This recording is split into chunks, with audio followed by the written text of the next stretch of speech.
happening now. We'd like to welcome our viewers from across North America and around the world. This is the EdTech Situation Room for June the 6th, 2018, episode 97. Thrilled to be joining you from 3 different locales here in the United States. My name is Wes Fryer, and I am joining you from Oklahoma City, where I am the Director of Technology at the Cassidy School, and actually appreciate how we were able to delay a little bit because, full disclosure, we had a delayed 22nd anniversary dinner tonight at the Outback, which is our favorite spot. So anyway, a little bit more time, and I got to read a few more articles, and that's always a good thing. So I will pass it up to, I think, Missoula, Montana. Jason, or are you traveling? Do you travel with the map just in case you need to check in?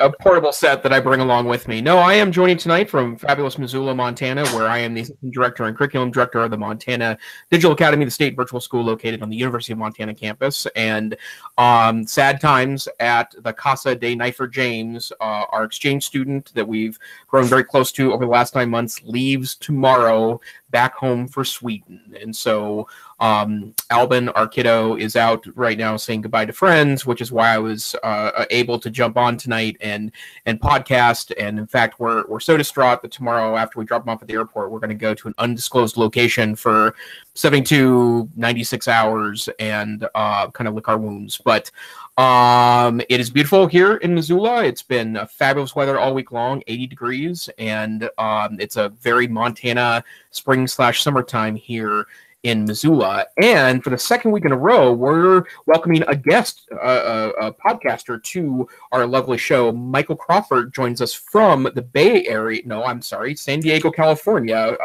San something or another.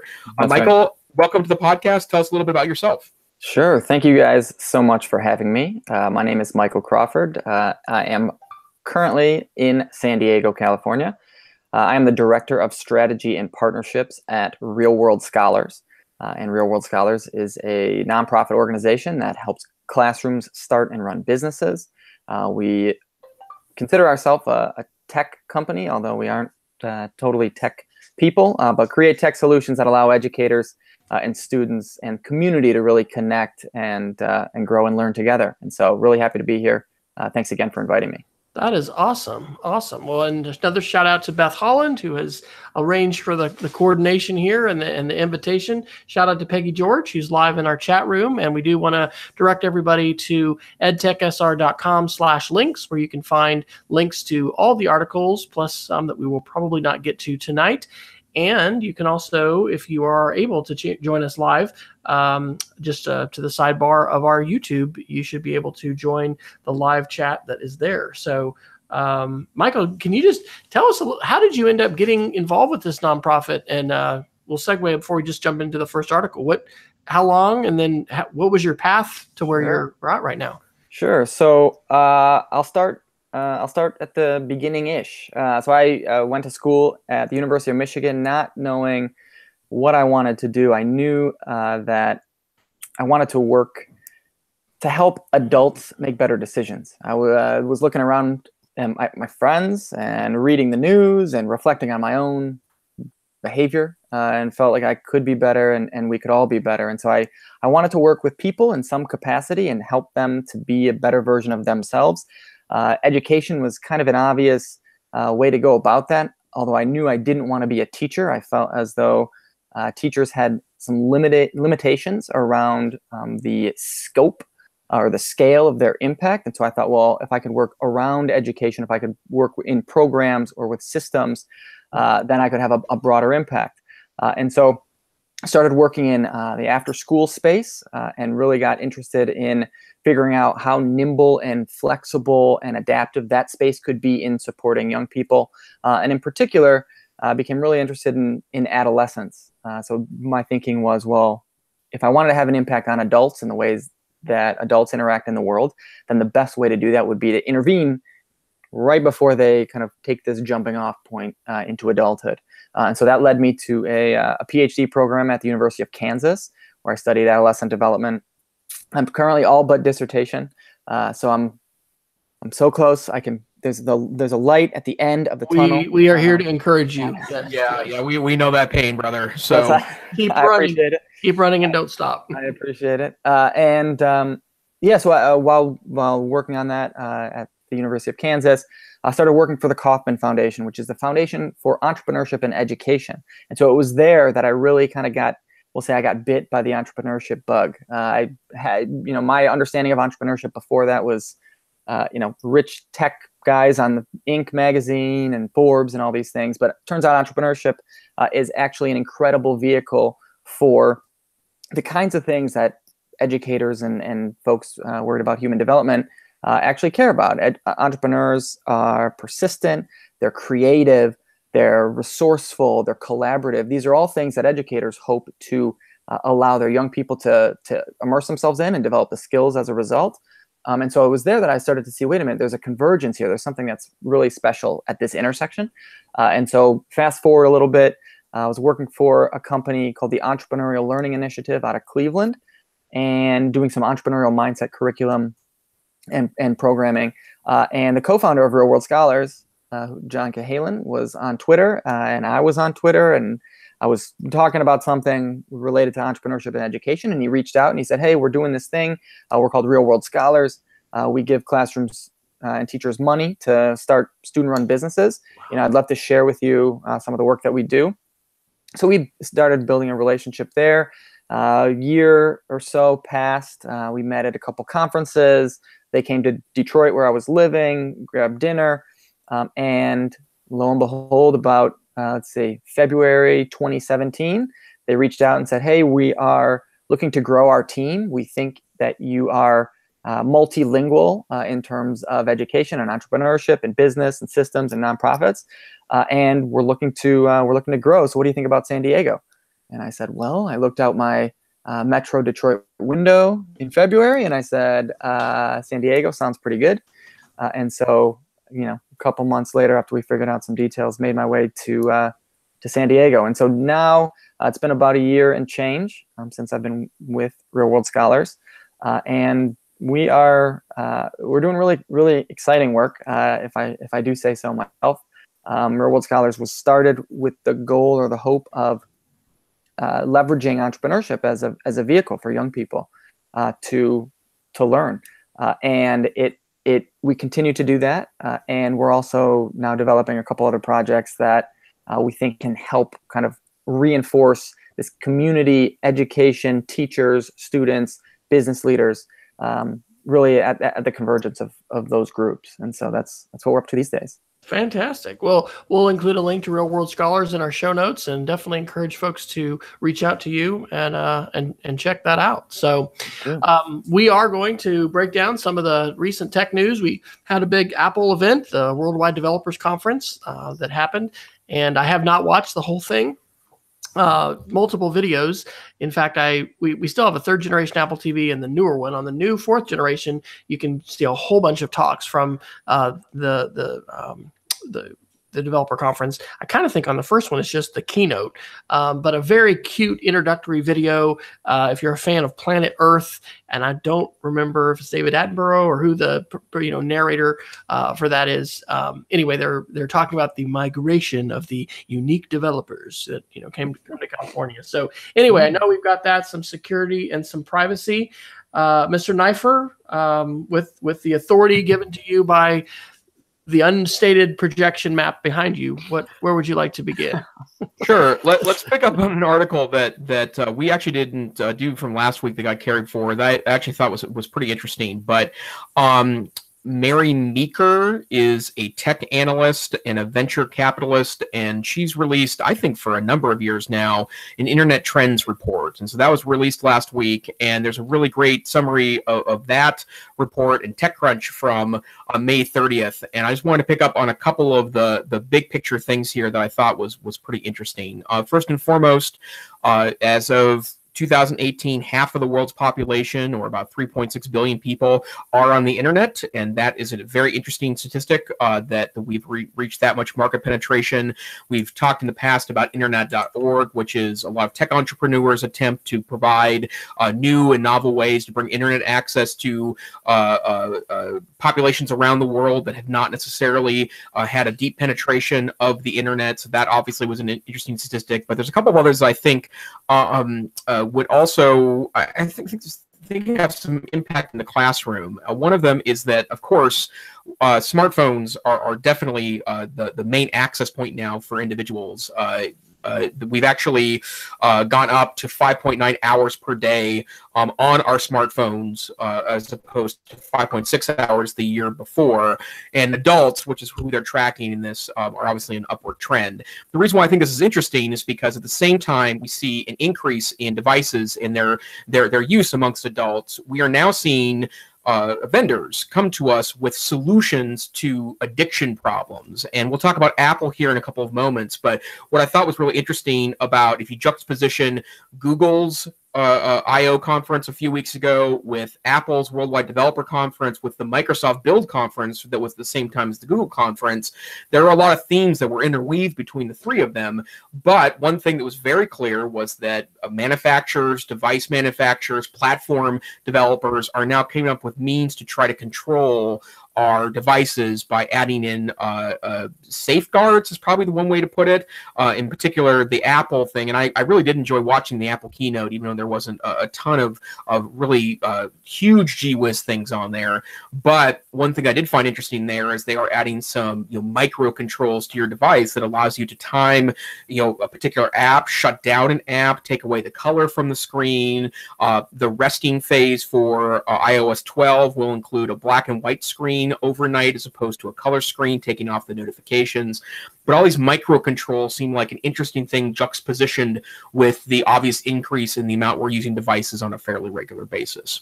So again, a lot of interesting things there. The actual slideshow from the analyst is like 300 slides long, so obviously no time to go through that in any sort of meaningful way. But my biggest takeaway from there is that we seem to have an increase in our usage of these devices, and there seems to be an acknowledgement and a counterbalance to that by manufacturers putting in ways to kind of back off. I would add one other interesting thing that is there. I was not able to find the slides yet that talk about this specifically. TechCrunch noted in the education field that employers are seeking retraining and education from YouTube and online courses to keep up with new job requirements and pay off skyrocketing student loan debt. And that's a very, since the distance learning is my industry, that's a very simplistic way of looking at the way someone might use YouTube to retrain themselves, or have companies utilize e-learning to train their workforce. But obviously a continued trend in the technology world. So I guess, Wes, I'd start with you. Have you had a chance to look at any of this stuff yet? Does anything stand out as you as something that's may impact education or the educational field? Well, it's interesting. I'm going to be starting my 4th year at our school, and as a successful independent private school, there's a lot of challenges. Sometimes people will look at an independent school and just think, oh gosh, you have everything, all the resources. When you're successful traditionally, that sometimes means that innovation and doing things differently might not just be embraced wholeheartely. And so as we have looked at digital literacy, digital citizenship certainly has been a big theme, looking at screens and kind of having a critical eye for it. Part of what resonates with me with this is just, the impact of the internet and the ways in which literacy is changing and commerce is changing, and the importance that we have to, bring not only these tools, but to be able to bring a fluency and a skill set into the classroom so that students are going to be adept communicators and, contributors. So, to Michael's I think expertise with entrepreneurship and the ways in which students can take their ideas and bring them out to the world to make a difference. Technology is playing such a vital role in that. So I would say if you like charts and graphs, you will love the 294 slides in Mary Meeker's slide deck, because it's definitely, chock full of them. But I think much like the Did You Know series and these other, videos and things that are sort of a shock and awe, gosh, the world is changing and China's ascendant and all of this, it's just a reminder about the quick pace of our society and the fundamental role. It's like, and I've used this term before, or this phrase, we're all computer people now. The ways in which sometimes teachers and other adults will kind of distance themselves. And I just, I'm not a technology person. It's like, hey, we're all users of the pencil. We're all users of the screen. And I think that's a mind shift change that generationally we're in between, because we've still got some people, not embracing that. So, Michael, have you seen anything in particular as you've made your transition across Kansas, Michigan, Kansas, San Diego, and I would guess are you working on a distributed team geographically as far as how you guys are functioning? We are. So most of us are in San Diego. We have one team member in Pittsburgh, which is where we have our biggest contingent of ed corps, or education corporations. These are the student-run businesses that we support.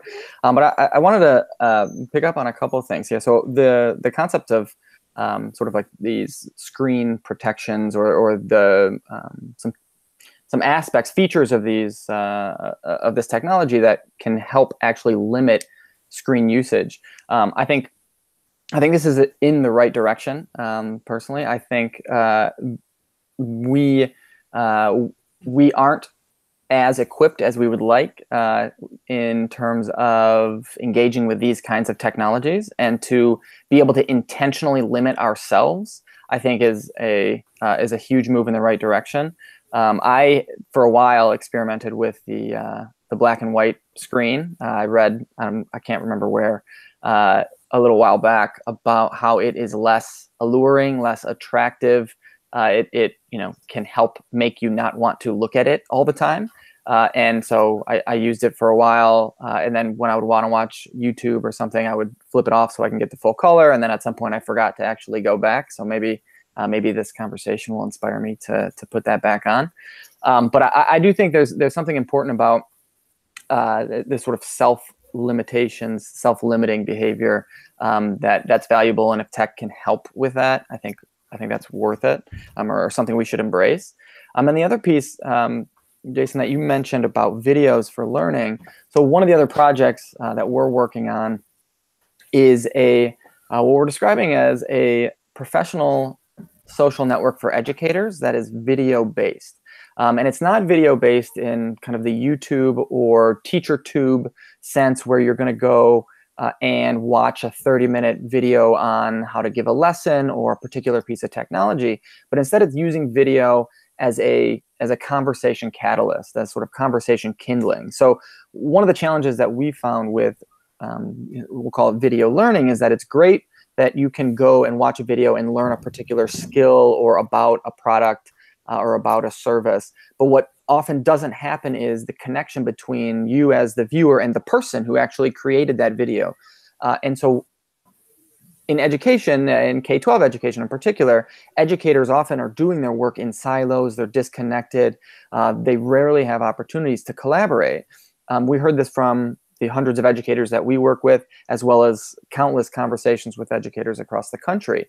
And so considering that fact, that they're sort of disconnected, they're often they feel unsupported, and considering the power of video as, I would argue, the next best thing to a face-to-face interaction in real life, we're approaching video as in sort of a Snapchat format, with diminishing video. So capping the videos at 3 minutes, having them delete after 48 hours, all with the goal of using these videos to ask questions, to seek ideas, to share reflections or big wins that are taking place in the classroom. And then viewers of that would be able to reach out and say, hey, that was a great idea. I'd love to talk to you more. And so we're building a platform that will allow for that kind of connectivity. So it's just a different take on video, if you will, that I think, that we're really excited about. And we know, I think in one of Mary Meeker's slides, there's I don't know if you saw this, but there are 20 takeaways. There's sort of a Cliff's Notes version, which was helpful in just kind of consuming her robust exploration into the trends. And I think there was one about video as being a much more powerful or a growing medium for communication, for learning. And so I wanted to kind of throw that in there. Absolutely. Well, a couple segues to take from that. One, I'll just do a quick share of one of our articles under social media updates. This is 9 to 5 Mac today on June 6th. Instagram plans new long form video hub to compete with YouTube and Snapchat Discover. Pretty interesting because, Instagram's just been limited to the 60-second videos. Video is huge. And the most interesting thing about that is they're going to have a requirement that all the videos are in vertical format. So one of my things when I teach teachers about using video is, turn the camera, don't constrain yourself and lose out on that screen time. But just, I don't think we're grasping yet. And we should, after the Obama election and just, it's so many different things point to the power of YouTube as a platform, the power of video, and the amount of consumption that is taking place and creation on mobile, platforms. But then the other segue, which kind of gets to the screen time and the limits and the intentionality that we want to have with our use of technology and encourage for students, is that second article in the show notes right after the Mary Meeker article. And this is a Sydney Morning Herald from June 4th. The wheels are falling off technology in schools by Microsoft. And basically, what Microsoft is doing is highlighting how you really don't want to just throw devices into the classroom. You really don't want to just tell everyone, yeah, sure, get out your phone whenever. Smartphones can be very distracting. Technology doesn't necessarily, increase engagement. And so they're highlighting, there's a book, I guess, that they've actually released. Let me see, I should have pulled that out. So it's,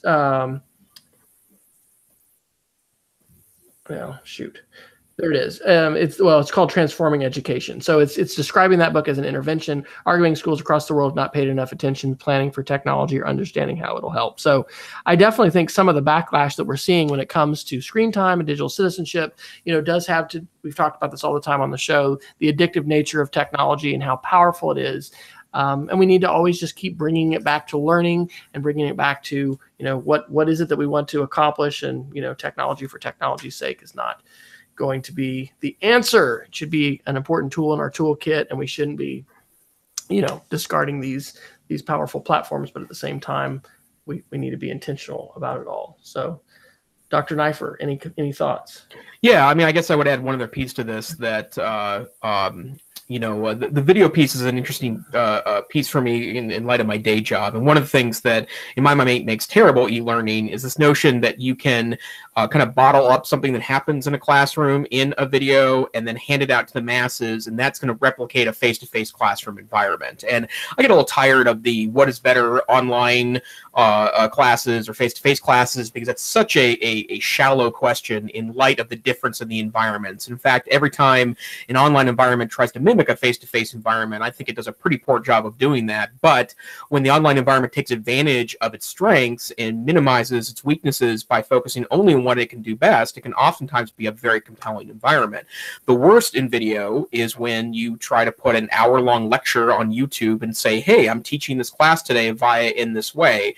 Not that there is an inherent value in that somewhere. I still go back to and watch quite frequently, because I enjoy them. The University of California, Berkeley History Department at one point put up lectures from all of its 100, 200, and 300 level classes, and they were masterfully done, really well thought out. But that's also my content area, right? That's the area that I studied as an undergraduate student. It's inherently quite interesting to me in general. But I've talked to teachers that have attempted to put a 15-minute, 20-minute, 30-minute, 50-minute video online via YouTube. And, as I explained to them, you are shifting the power dramatically when you put something on a distance learning platform, right? If every kid in a 300-person lecture hall had a stop button that they could stop the speaker, that speaker would probably not survive the hour, right? Like that the environment's just too different. And when you put in those kind of empowering pieces, at minimum, you have to break that apart into pieces, or you need to create a give and take or back and forth. And that's where I think your platform that you're suggesting in regards to like a social network that limits video, it still utilizes, and I like that notion that it sunsets, that it disappears after a couple of days, because that immediacy, I think, also provides an onus to log in and to go to that network, because it will disappear. You could be missing out on conversation that otherwise would be valuable. I understand why teachers flock to YouTube. I understand why teachers flock towards other teachers on YouTube, despite it being, I'm sorry, I'm talking about Twitter. I understand why teachers flock to Twitter. I understand why they utilize it as a platform. I think it's well below what teachers really need for meaningful collaboration. But in absence of another platform, I think that's where folks will go. But Michael, I think what you're suggesting in regards to finding a way to utilize something a little more personal sounds quite fascinating.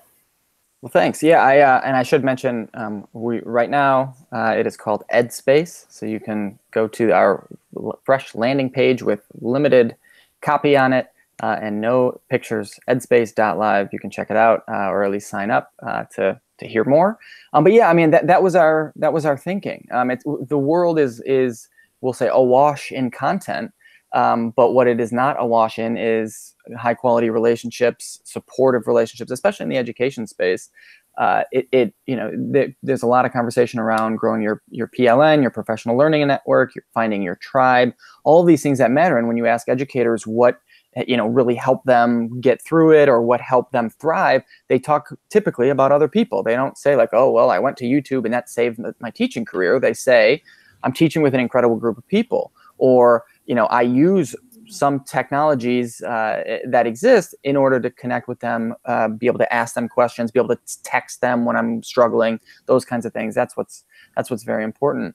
And just to the article's point, I think technology in education is similar to technology in all the other domains. It can be valuable. It can be incredibly powerful. It can be harmful. It can be wasteful. And I think what we're tending to see now is that if there are educators who have been working in the space for 10, 20, 30 years, and these technologies are only 5 years old, the way education is currently set up, the way professional learning is currently set up, we shouldn't be overly surprised that educators are not as versed and savvy in some of these technologies as one might hope.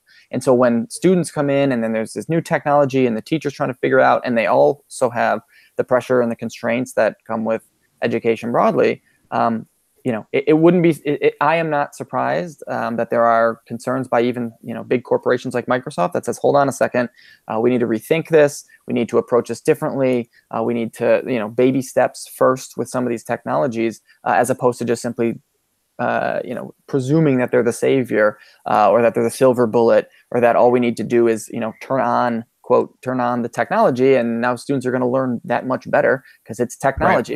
Right. I think that's the mistake. And so I can appreciate Microsoft acknowledging this, although I don't know if they acknowledge in this particular article the extent to which they're contributing to some of these struggles. But it's good that they're at least acknowledging the challenge. Couple connections with that. I find that idea of the expiring content to especially create immediacy and direct connections fascinating. Matt Miller had a conference this past December, and actually he may have done this before. I don't know if this was the first year or not. Peggy can tell us, but it's called the Ditch Summit. And so he had different keynotes, and then you could only watch them for a certain amount of time. He brought them back around Christmas for a little bit, but then they're offline. Peggy and I, as well as Jason, have been involved with the K-12 online conference for over a decade. And that conference, the content is there, but it lives forever. But it's very interesting in terms of the need to have some immediacy, especially when you want to have multiple people gather around sort of the virtual campfire. And, we're just living in a world of incredible, content. And so the whole thing about how do I create immediacy and then have conversations. And then the second connection to that is I love, first off, just the way that you've got the flowing, liquid there at the top. And man, I could just, I want that on my wall, just really big. This is on the EdSpace.live site. But you're talking about random collisions, hidden superpowers. That speaks to me about being a connected educator. I've had three themes for the last couple of years: to be safe, to be connected, and to tell stories. And these last two I really want to focus on with teachers this next year, because many of us are isolated still. We haven't had those really powerful aha experiences connecting with someone else, and the way in which serendipity can play into that, and then just friendship and relationship. Peggy is such a wonderful advocate for connected learning and the Classroom 2.0 live community. That's a Saturday webinar that happens. I just really think that's, amidst all the Cambridge Analytica, Facebook negative, we're hearing all this bad stuff about trolling and Twitter, and there's all this negative stuff, but there continues to be such awesome so many awesome connections happening in education, and still really, I think, a small number of educators that are participating in that. So I'm excited to learn about the work that you're doing, and I think, just what you're highlighting there about random collisions and hidden superpowers, that encapsulates a lot of that. Thanks. Yeah, and there's a great piece by Angela Myers, and I'll drop it in the show notes in a second, where she talks about tactical serendipity. Tactical serendipity being this intentional seeking of random occurrences, essentially. And so that really spoke to us, because things like conferences are spaces where tactical serendipity comes into play. You're going there on purpose. You're picking out a session on purpose because you're interested in the speaker or the session topic. You're going to sit down, and then there's going to be somebody next to you, or somebody's going to ask a question, or you're going to walk up to meet the speaker at the end, and you're going to stand in line with somebody and meet them. And we have found, and I think this is, I'd love to hear your thoughts as well, that some of those kinds of interactions tend to yield some really powerful relationships over time. And so we figure, well, wait a minute, there really isn't a virtual space where this can take place. So Twitter is the most used, sort of the most used professional, we'll say, social media platform by educators for this kind of interacting. But it's not used by most. It's used by something like 13% of educators are on Twitter. So the vast majority of them aren't even engaging this way. And we know things like Facebook are much more insular and much more kind of personal as opposed to professional. YouTube doesn't really have this kind of interaction. And so while you can stumble into people on Twitter by searching hashtags, it's also just less likely, sort of by nature, by the way that Twitter is structured. And so we figured, well, wait a minute. If we create an environment where there's channels that are based on interests, similar to maybe sessions at a conference, and you could go to these channels and you could post questions, or you could share stories from the classroom, or you could, maybe you're reading a great book and you came across a passage and you want to read a quote, into this particular channel with a particular interest. Other people with that interest are going to go to that channel. They could jump into your video. It's only going to be a couple minutes long. And that's the kind of tactical serendipity we believe is going to lead to more supportive, connected, collaborative relationships, and that can help sort of bolster and strengthen the way educators approach their work. And so that's kind of really what, let me find this article for you and drop it in before I forget. But yeah, tactical serendipity. And there was another one actually that I came across in my doctoral work that focused more on career, but I think it's relevant here, and the term is called planned happenstance. So a similar sort of thing where there's some intentionality and then also some spontaneity, and kind of what happens when those two things are combined. Awesome. Actually, I got the link. So dropping the tactical serendipity, and I just tweeted to Angela. So that is great. That's awesome stuff. He's great. Jason, where should we go? We got to talk. We're going to have to do some Apple stuff, and we're going to need to do some security stuff. So where do you want to go next? Yeah, let's do Apple. So WWDC, the Worldwide Developer Conference, started this past Monday, and I believe it's actually still going right now. I have a friend that's actually a friend from high school that is a developer for Nike that attends every year. And I have to first say that this will not be the typical podcast wringing our hands about Apple dying, which is a favorite commentary game of everyone around. But this was very intentionally, it sounds like, not a hardware piece. It was focused entirely on software, thus the developer conference moniker. And a lot of interesting things happened there. But I do want to point out two things that I think are very interesting. The first one is that it was a definitely partisan pro-Apple crowd. And the reason why I know that is because there were some completely bizarre things that got a very strong positive reaction. Like they announced that the Stocks app in iOS 12 will now include news articles about the stocks. And yay, big thing from the crowd. So,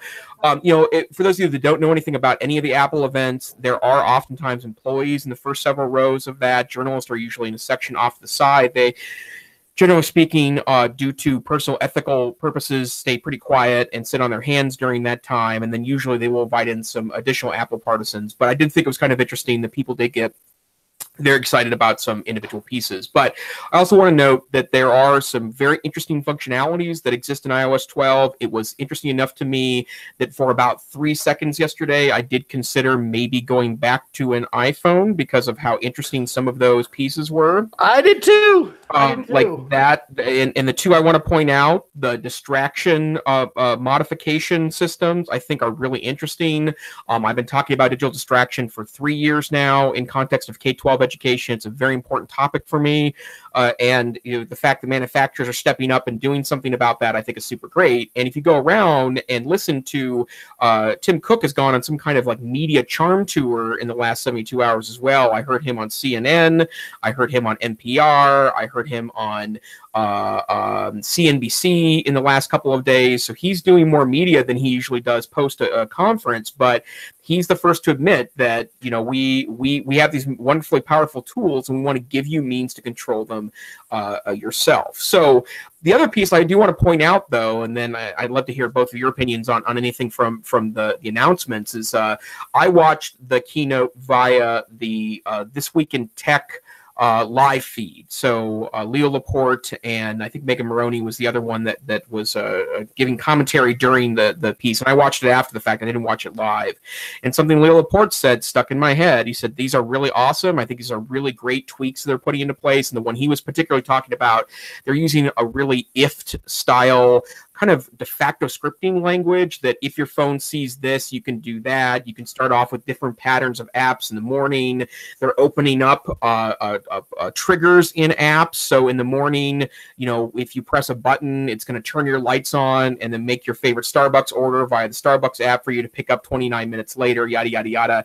That's all really interesting. But he did make an important point that what I might like as a nerd is probably not going to make it into the kind of psyche of most users. And a lot of these advanced pieces, and I think it's a little risky for Apple to go in this direction, not because it doesn't make the nerds happy, because it does very much so, but I don't know if a lot of these more detail-oriented, minutia-based, in-the-weeds functionality that allow you to really, tweak your phone with scripts and de facto event matching and that sort of thing, if that's going to make a lot of big difference to the typical end user. But a lot of really interesting things in iOS 12, and for the first time since I became an Android user in 2013, I was briefly tempted to maybe get an iPhone again.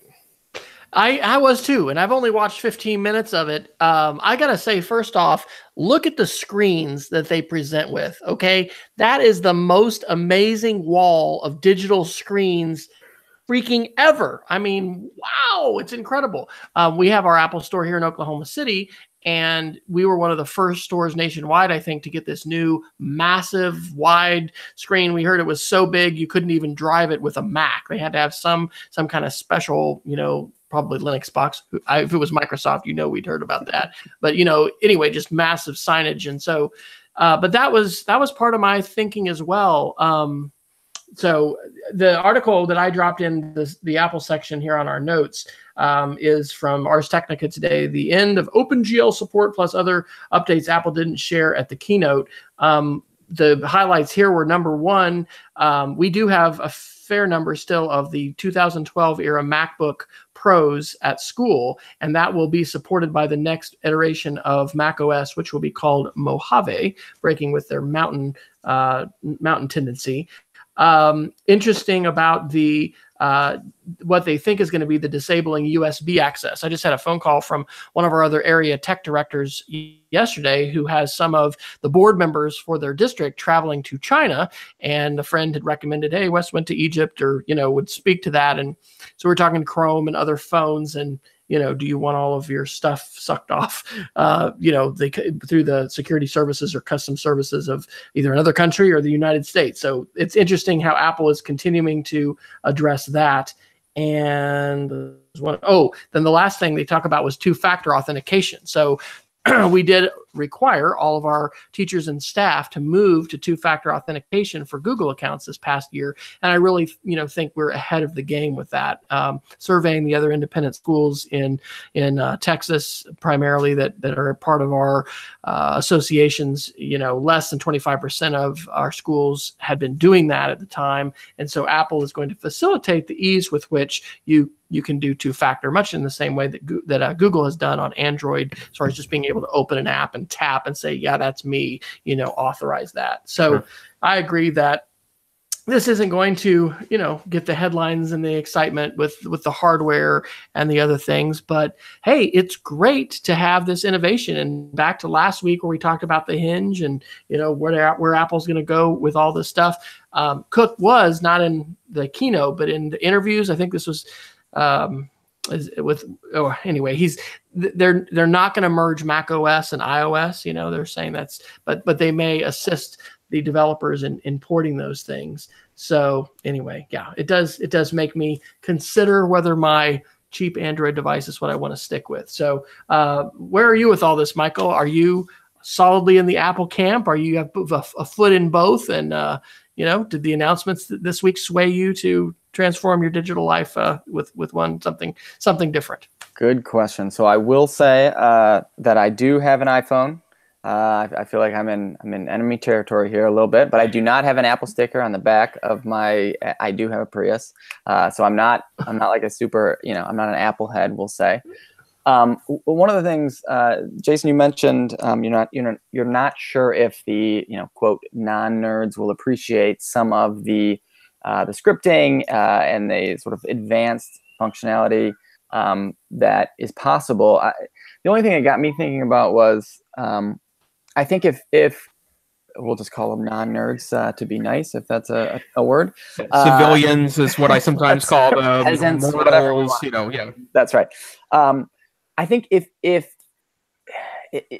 as simple as if they're able to find value, if that is able to create efficiencies that allow them some ease or some the word is escaping me right now, but if it allows them to do the kinds of things that they normally do with less strife, with less pain, then I think they'll be able to lean into them, even if there is some sophistication on the front end. And again, some of these announcements are, like, a bit beyond my my literacy here, but that would be my response, is that I think people are always attracted to making things easier, and I think that one of the questions that I kind of wrangle with around, we'll call it quote technology in the classroom, is what kinds of things are lost when all we do is continue to speed up, right? What happens when everything can be done with one button, when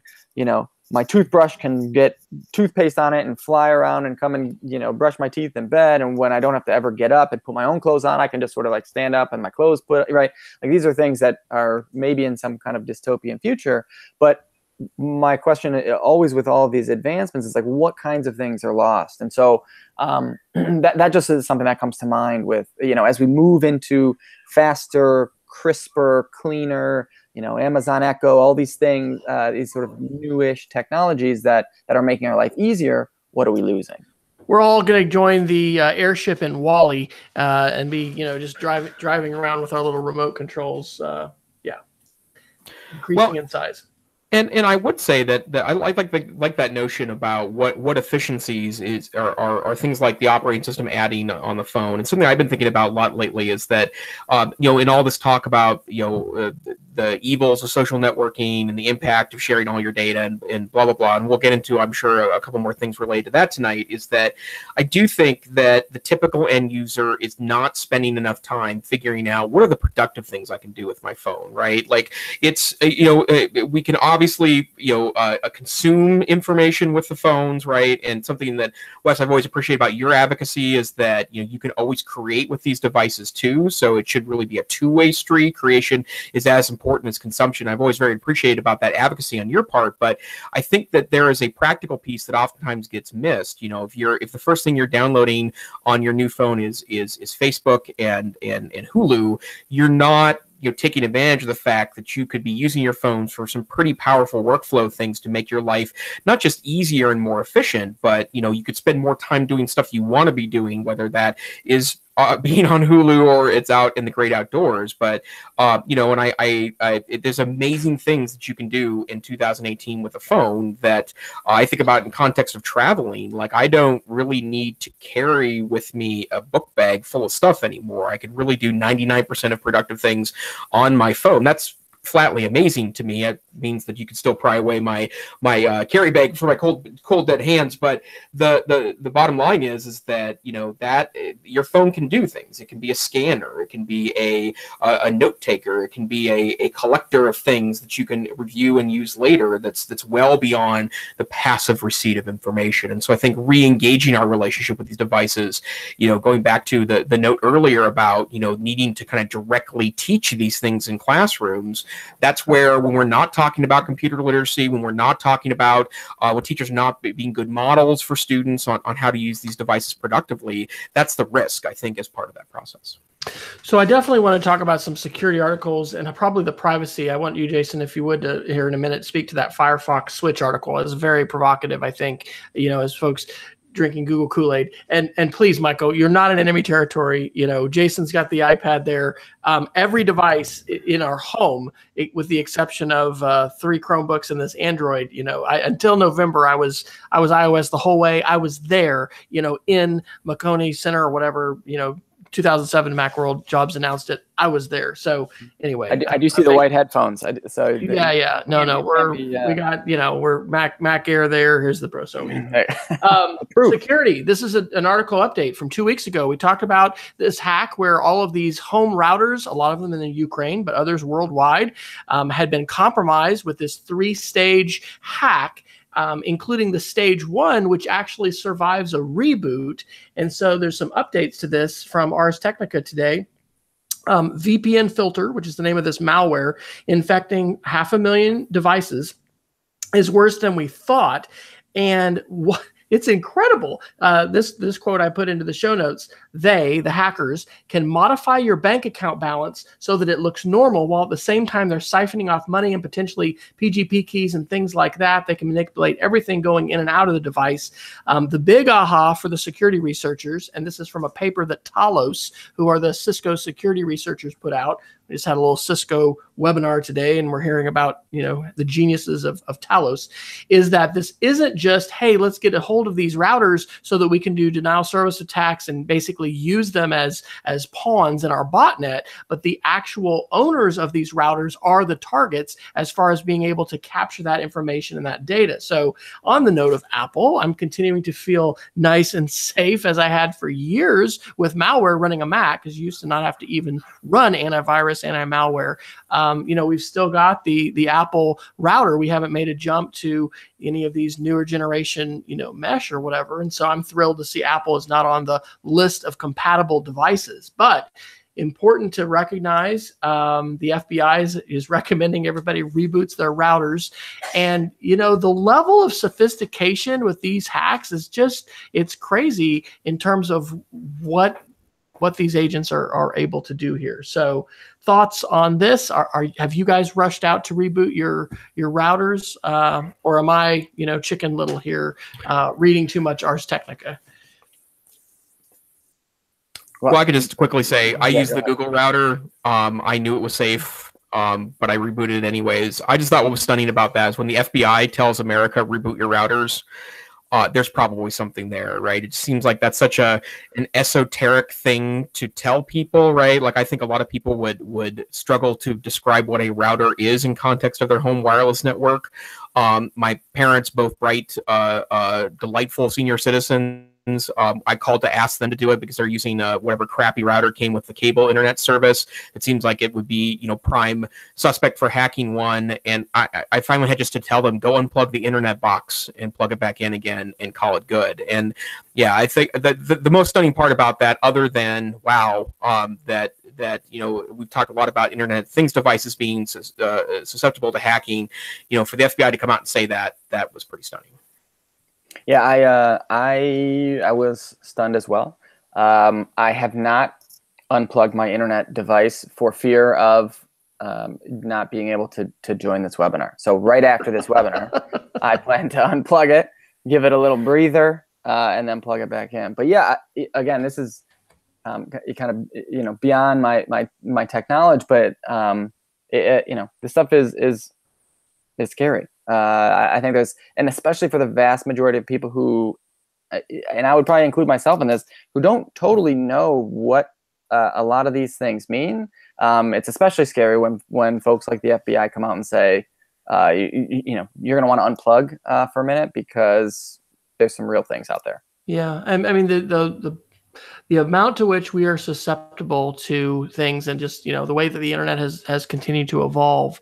Hey, we need white hats. We need our students to be using their skills for good and not for evil. And there's going to be a continuing need. We're a long way away from what Ray Kurzweil and some others talking about artificial intelligence will say, where we have unhackable devices. We think about implanting these things in our bodies, biotech. The importance of not having a piece of malware and virus in that stuff. We've got a long way to go. So anyway, great to have researchers being able to publish stuff, and a challenge. If anybody out there has used a Raspberry Pi, I think we talked a few weeks ago. I think it was on the Note to Self podcast. Perhaps they had an experiment where they took a Raspberry Pi, about a $30 little small computer running Linux, and then put that as essentially a man-in-the-middle attack, which is a lot like what VPN Filter can do. So it sat between the home and all the devices connected to the internet, and then was doing captures to, be able to see that data and whatnot. Anyway, it makes me think about that and think about students and how we need to increase the savvy of students, not just being the consumers, but, we mentioned last week, our guest, the Douglas Rushkoff, the Program or Be Programmed book, and that idea of wanting students to have agency over code and over devices. So I want to talk about the privacy Facebook, and then we'll have to probably do Geeks of the Week. I read it, but Jason, I think you dropped it in. The article from Fast Company, Buy Chrome, like bye Chrome, why I'm switching to Firefox and you should too. Are you doing it? Is this your move? Well, so something that I always find interesting about these claims about Google is that advertising funds the internet, right? Like it seems like that I've had to repeat this more and more lately. And the one that I thought was most stunning, and a lot of people made fun of, the congressional leaders that were grilling Mr. Zuckerberg a couple of months ago over the Facebook thing. But when I can't remember which member of Congress asked this, well, how do you make money, Facebook? Because you're not selling anything. It's like, well, Senator, we allow for advertising. I agree that when you're using a Chrome browser and you're signed in to your Google account and you're utilizing Google search and you're on Google properties and you're doing Google stuff, of course you are exposing your private data to an advertiser. I mean, that's the way the system works. I don't think it is hidden knowledge that is the case. But I think one of the things that we have to come to grips with broadly in internet culture is, okay, so what does that mean? So Firefox, I'm not saying if you use Firefox, the internet falls apart, right? Because suddenly advertisers can't track you. What it does mean, though, is that we need to have some soul searching about the expensive things on the internet. And that's, I've been fighting this notion for 20 years now as first a classroom teacher and now as an administrator, that you don't need to invest in XYZ XYZ because the internet exists, right? Like the internet provides for all. Now, obviously, we're in a much better place in 2018 than we were in 1998 when I first started teaching. For example, there is an amazing open internet resource movement where open education resources are available that are crafted by experts, are high quality, they're very malleable, they can be utilized in a number of different contexts. So, I don't want to draw too firm of a line to saying that, the internet can't be a free resource for things, but freedom and free are words that are very, very complicated. And so, yeah, obviously there is a financial relationship that's going on with your data, no matter which system you're using. I don't like the hate that's put on Google for this, however, because they will at least let you see all of your data. You can go in and dig around, and Google will tell you just about everything about your account. You can tweak things. You can turn things on or off. You can have contextual advertising modified quite substantially, which decreases the need for Google to utilize and monetize your data. So Firefox is a security-built browser. That article is correct. It starts off with default being more security-minded than any internet browser, which includes whether you use the open source Chromium project or the Microsoft Edge browser, or if you're one of the 3 people using Opera, that's all can be a part of that process, right? But don't be fooled. Like, Google isn't a bad apple actor here, in that I think it gives you way more controls than the other vast advertising networks that exist to sell things to you and track your personal and private data. So yes, that article is provocative and interesting. And I have to say, since Firefox released their so-called quantum browser in late 2017, it has made it more frequently into my rotation than it ever had before. It's fast and sleek and doesn't use that much memory, unlike Chrome. But I think that it's just an exchange we are in part making for free internet resources. Any thoughts, Michael? A few. I use Chrome. I like some of my extensions, like Buffer in particular. And I have also used Firefox, and I have found it to be, as Jason described, it's fast, it's slick. I like how they have approached the building of Firefox, where the default settings are as they are, and this sort of an opt-in to sharing more or giving more. There's great research. I'm probably gonna mess this up.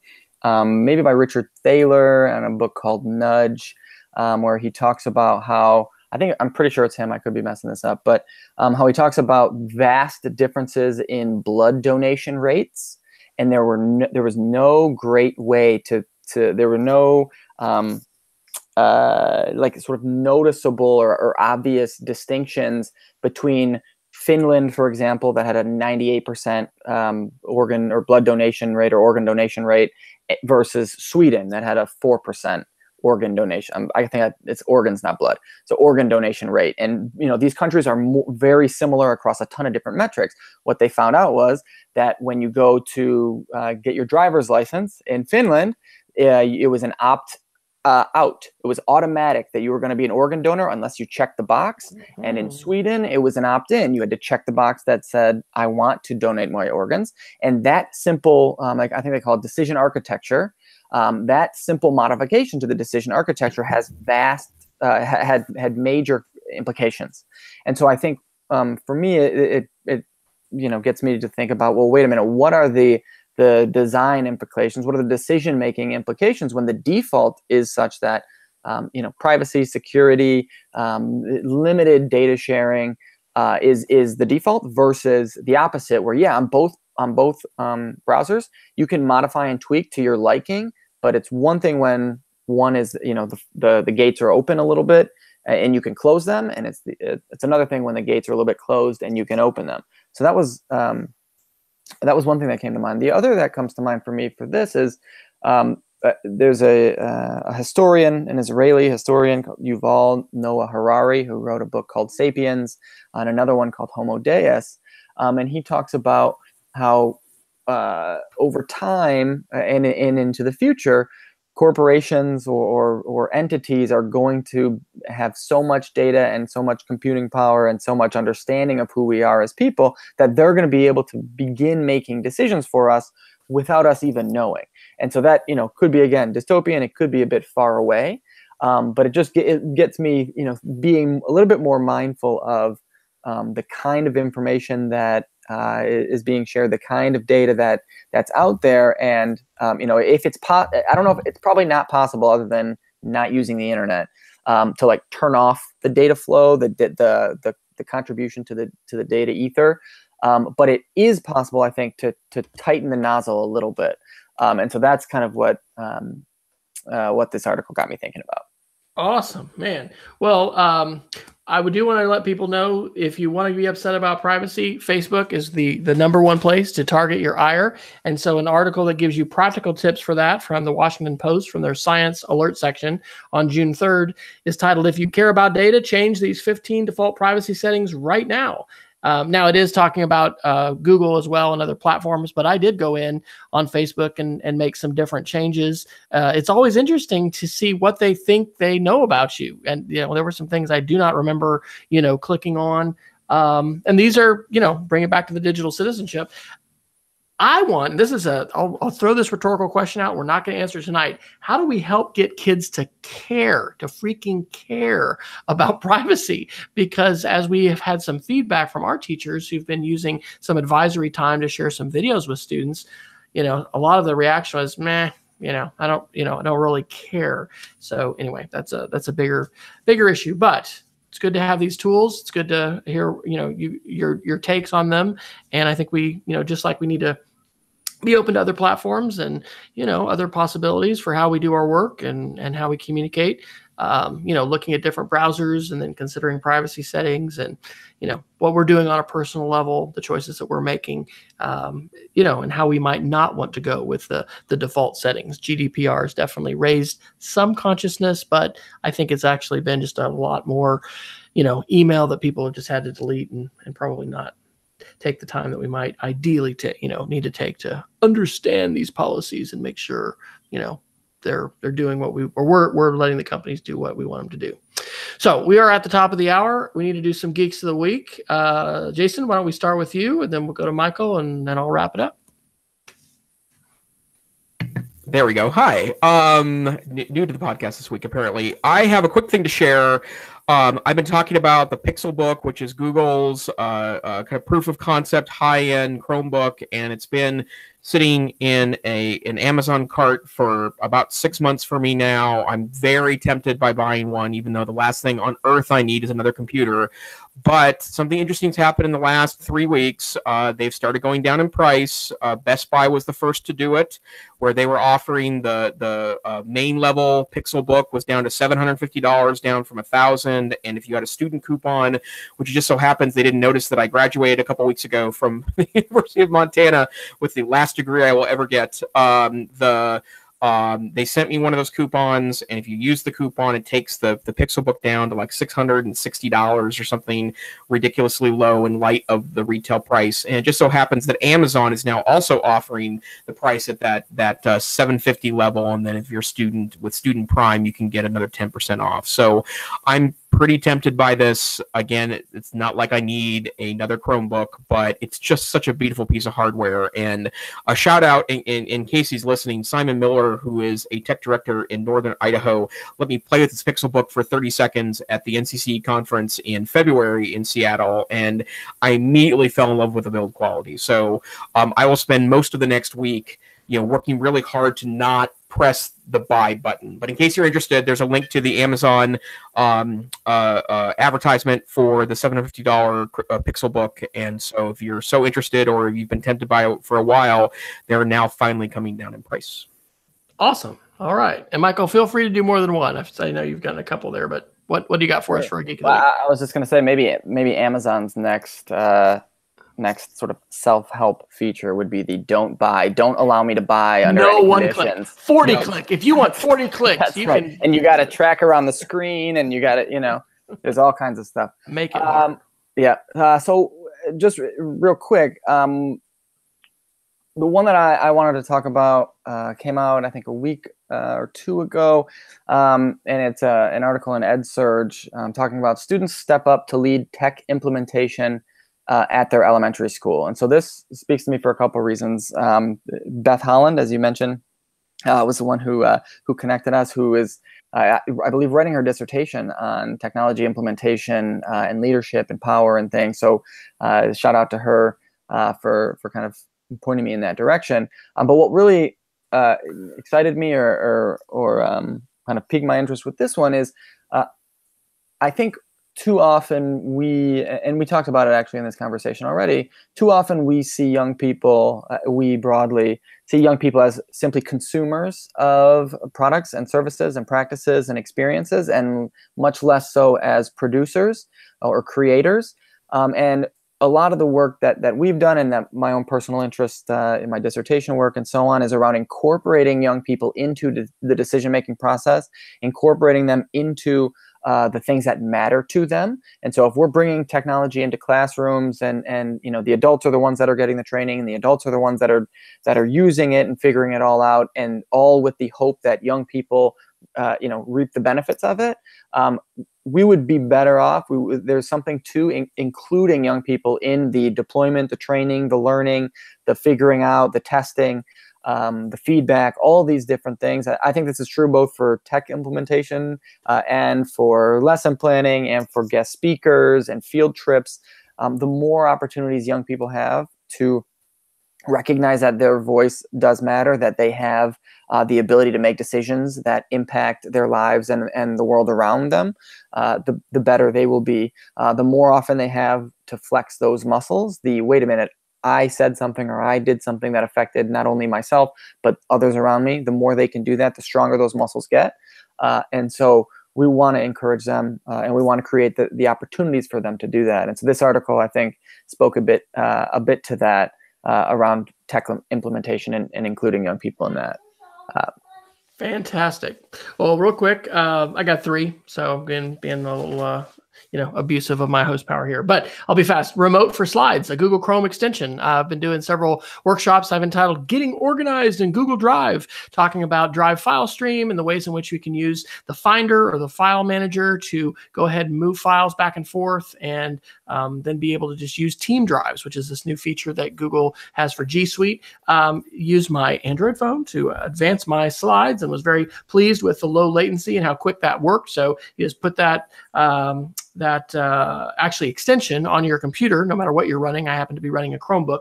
And then on whatever device you have, iPad, phone, whatever, there's a little web link you go to, and you put a little code in, and then you can just click in the web page and advance your slides forward and back. So pretty cool, free remote for slides. YouTube Creators for Change. We've got a great service learning requirement for our students, and our service learning person is leaving after years, and we've been collaborating, and this was just something I saw in the last week that I thought, awesome. Use your technology skills, your video power, and encourage and support social change, whether that's in your community or that's across the globe. And then finally, I should put this one for Peggy George, Steve Hargadon and Lucy Gray, who have organized conferences for years and years, have a new effort called the Hive Summit. You can find that at hivesummit.org, and that looks like a fantastic summer opportunity to continue your professional development and professional learning with other educators in the spirit of what we've been discussing in this show, with making those kinds of connections, utilizing video, but making connections to other educators. So we're going to wrap up the show and let you know where you can find us. Michael, when you are not being a guest on different podcasts during the week, where can folks read what you do, and what are the main web links that you want them to definitely visit to check out your work? Absolutely. Thank you so much again for inviting me and for having me here. This is a great conversation. You can find my professional work at www.realworldscholars.org.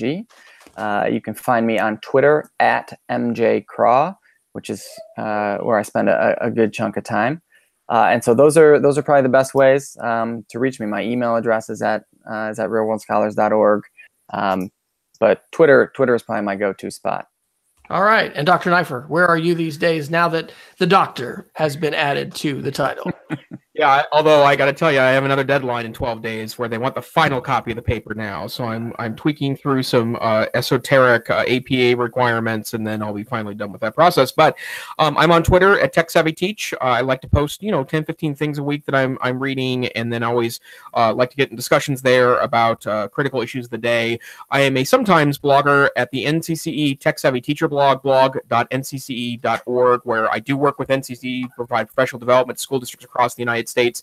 I just got booked for a return visit to a private school in Boise, Idaho, where I'll be working with a group of personalized learning experts to better implement Google in classroom environments, and the Google Suite in particular. So I'm excited to be able to return back to St. Ignatius School in just outside of Boise this August. And I'm also bookable at NCC, www.ncc.org, under their professional learning page. And then I'm also working on, I have so many articles started that this started like 4 or 5 months ago, where I'd start writing a paragraph or two when I was avoiding the work of my dissertation. And I think I'm going to need to sit down and pick which 2 or 3 of them seem to be most interesting and to pull them into a full article format. But I've got something regarding re-envisioning the browser as a power tool as opposed to a window onto the internet. I have a couple of things I'm working on in regards to the challenges of personalized learning. It's not quite a criticism, but a reworking of the conversation about what personalized learning looks like. And then I'm also working on an extensive a research brief, I guess is the way of putting it, for a potential side business I might be working on the power of podcasting as a content engine inside of classrooms, both from a production standpoint for students, but more importantly, that the quality of commercially produced podcasts has increased dramatically in the last, I'd say, 24 months. And if you're not utilizing podcast content, especially if you like to kind of shake things up and go beyond standard textbooks and other kind of prepackaged curriculum elements, there's just a shocking amount of great things available that you can give to students in little 20 and 30-minute chunks that's quite engaging. And there happens to be quite a bit of research behind radio and audio production as a means of disseminating content as opposed to video, which can sometimes lead to undesirable results, or at least that's what the radio folks like to talk about. So look for those in the future. They'll be on the Tech Savvy Teacher blog, and then I'll probably also publish those to Medium. Fantastic. I'm Wes Fryer. You can find me on Twitter at WFryer, and you can check out my blog at speedofcreativity.org. The digital citizenship website that we launched at our school in January continues to be online at digcit.us. My latest project for the summer is Make Media Camp, which you can find at makemediacamp.com. There's going to be a couple face-to-face opportunities to learn about making media, but I'm going to be finally throwing together something that will probably happen on Fridays, where we'll be having a free hangout to talk about how to create a particular kind of media product. And yes, you might see me ditching, not the textbook, but ditching the Android device in lieu of an iPhone here at some point, just because of my love of creating. I don't know. That's not a definite, Jason. You're just going to have to feed me the additional models that I need to check out. But I need to create more powerfully, and I'm falling short over here. So this is the EdTech Situation Room. We want to thank Peggy George for joining us live. We want to encourage any of you to, if you can, join us live on Wednesdays, where we're usually here at 9 p.m. Central Time, 8 p.m. Mountain, 7 p.m. if you happen to be Pacific Time. And we want to thank our special guest, Michael, for joining us. Please check out the show notes at edtechsr.com/links and reach out to any of us using the show notes and our links to Twitter. If you've got any questions, have suggestions for the show, or if you just like to argue, you can argue with us, actually. We do, yeah. Whatever. Share links with us. Let us know what your views are. It's great to have this opportunity each week to dialogue and dive deeper into some of these articles. So have a great night, everybody.